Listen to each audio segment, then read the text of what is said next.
خود کم لینا، خود کم.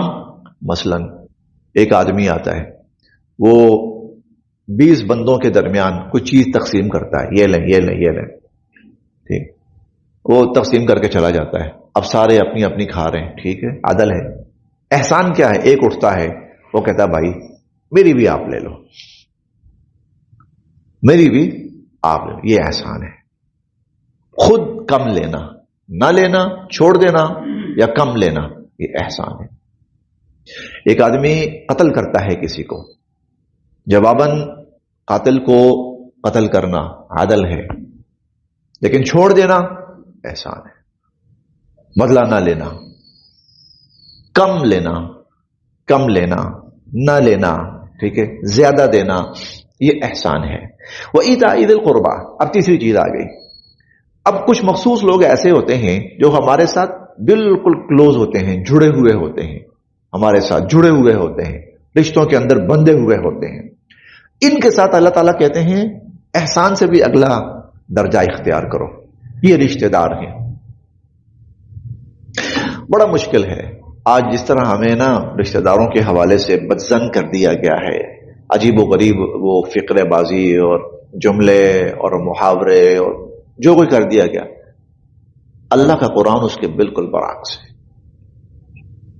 اللہ تعالیٰ کا قرآن اس کے بالکل، اللہ تعالیٰ کہتے ہیں رشتہ دار پہلے، امریکہ والا بعد میں، فلاں والا بعد میں، فلاں والا بعد میں، فلاں والا بعد میں، رشتہ دار سب سے پہلے. زکوٰۃ دینی ہے، پہلے رشتہ داروں کو دیکھو. رشتہ داروں کو دے دی ہے، کوئی بھی زکوٰۃ والا نہیں رہا رشتہ داروں میں، پھر بعد میں تقسیم کر سکتے ہو. آپ کا دل کرتا ہے یار دیکھ پکا کے تقسیم کروں، کرتے ہیں نا لوگ دیکھ پکا کے. سب سے پہلے کس میں کرنی ہے؟ رشتہ داروں میں. داتا صاحب فلاں جگہ فلاں جگہ فلاں جگہ، ٹھیک ہے، سب سے پہلے رشتہ داروں میں. کئی دفعہ لوگ کرتے ہیں پھل لے کے آئیے تقسیم کے لیے، سب سے پہلے رشتہ داروں میں تقسیم کرو بھائی، پھر اضافی ہے اوروں میں تقسیم کرو. وَإِيتَاءِ ذِي الْقُرْبَى. حکم دیتے ہیں اللہ اس چیز کا، یہ حکم ہے اللہ کی طرف سے، یہ حکم ہے اللہ تعالی کی طرف سے. ہم یہی نہیں کرتے نا، اسی لیے رشتوں میں دراڑیں پڑی ہوئی ہیں. کرنا شروع کر دے آدمی، دراڑیں ختم ہو جائیں گی. ہم رشتہ داروں کو دیتے نہیں ہیں، ہم رشتہ داروں کو محروم کرتے ہیں، ان کا جو حق ہے وہ نہیں دیتے ان کو. اس لیے تو مسئلے بنے ہوئے ہیں، اسی لیے مسئلے بنے ہوئے ہیں. آپ خیر بہت تفصیل سے ہم پڑھتے رہتے ہیں، لیکن رشتہ داروں کا معاملہ بہت سینسٹیو ہے، بہت ہی زیادہ حساس ہے. رشتہ داروں کا معاملہ ان کے ساتھ بنا کر رکھنا، اس کا اللہ تعالیٰ نے تاکیداً حکم دیا ہے. اور خدا نہ خاصا ان سے قطع تعلقی، بول چال بند. ہماری کلاس کے ایک ساتھی ہیں، نام نہیں لیتا میں، وہ کہتا ہے ہمارے کچھ عزیز ہیں، میں ان سے ملتا ہوں تو میرے گھر والے مجھے غصے ہوتے ہیں اور سختی کرتے ہیں میرے ساتھ، تو میں کیا کروں؟ گھر والے بڑے ہیں، بھائی ہوں گے، کچھ چچا ماموں خالہ کچھ بھی اس طرح. کہتے ہیں کہ میں ان سے ملتا ہوں نا تو گھر والوں کی لڑائیاں ان کے ساتھ، تو مجھے غصے ہوتے ہیں، کیوں ملتے ہو، کیوں دعا سلام کرتے ہو، تو میں کیا کروں؟ تو میں نے کہا ان سے کہو میرا کیا قصور ہے، مجھے کیوں جہنم میں پھینکنا چاہتے ہو؟ میں نے کہا دعا سلام چھوڑ دی ان کے ساتھ، قطع تعلق ہی کرتے ہو، میں جہنم میں جاؤں گا، تو میرا کیا قصور ہے، مجھے کیوں جہنم میں پھینکنا چاہتے ہیں آپ؟ میں نے کیا بگاڑا ہے آپ کا؟ تو یہ تو جہنم میں جانا ہے. رشتہ داروں کے ساتھ نہ رکھنا حکم دیتے ہیں اللہ تعالیٰ. وَإِيتَاءِ ذِي الْقُرْبَى. اور ہم نے وہ پتہ نہیں کیا کچھ الٹی سیدھی باتیں بنائی ہوئی ہیں، پھیلائی ہوئی ہیں. خاص طور پر سوشل میڈیا اٹھا کے دیکھیں تو رشتہ دار ایک تانا بنا ہوا ہے. رشتہ دار جو ہیں وہ ایک دشمن کے روپ میں ان کو پیش کیا ہوا ہے. یہ تو دشمن ہوتے ہیں، آپ کی خوشیاں برداشت نہیں کرتے. اس لیے نہیں کرتے کہ آپ ان کو اپنی خوشیوں میں شامل جو نہیں کرتے. اللہ نے جو آپ کا حق آپ کو مال دیا ہے اس میں ان کا حق رکھا ہے، دیں نا، کیوں نہیں دیتے؟ دیں، وہ آپ کو دعائیں دیں گے، آپ کو دعائیں دیں گے، وہ آپ کو خون دیں گے، وہ آپ کو جان دیں گے.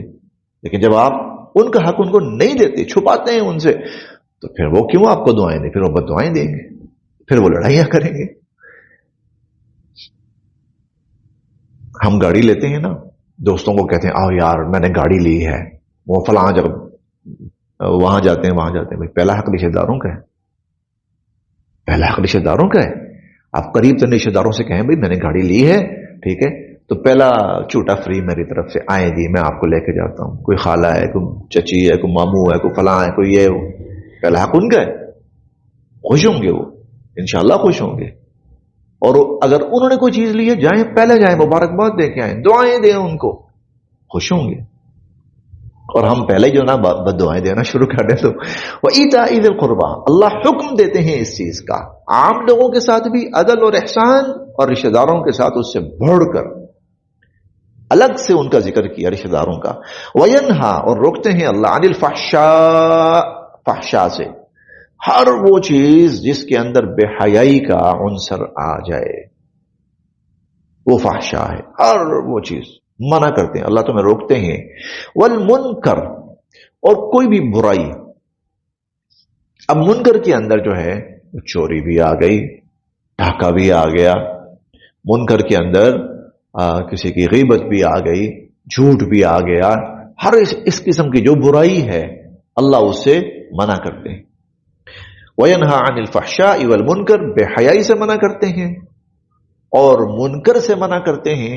والبغش، اور ظلم سے منع کرتے ہیں، کسی کے ساتھ زیادتی نہ کی جائے، کسی کا حق نہ مارا جائے، کسی کی حق تلفی نہ کی جائے، کسی پر ظلم نہ کیا جائے، اللہ اسے تمہیں منع کرتے ہیں.